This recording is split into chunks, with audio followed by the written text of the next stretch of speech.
3H, Himala, Hiwaga, Hinagap, bilang 63. Naglipa na at nagsalimbayan ang mga dragon sa himpapawirin. Yun pala, magdadala sila ng malakas na ulan. At nakausap ko ang isa at sinabi sa akin na mamahinga ka lang dyan.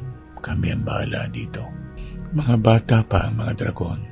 Kung makikita natin ang mga ito, kulay berde pa sila, palipad-lipad, kumulog, kumidlat na nagbibigay buhay sa mga halaman at nag-usap ang langit.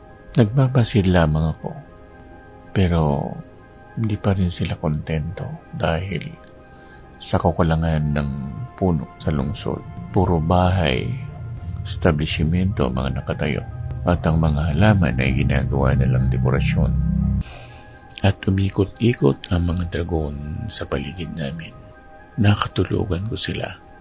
Pero kinabukasan, nakita ko na naging maaliwalas ang paligid at nadiligan ang mainit na lupa dahil sa mga dragon.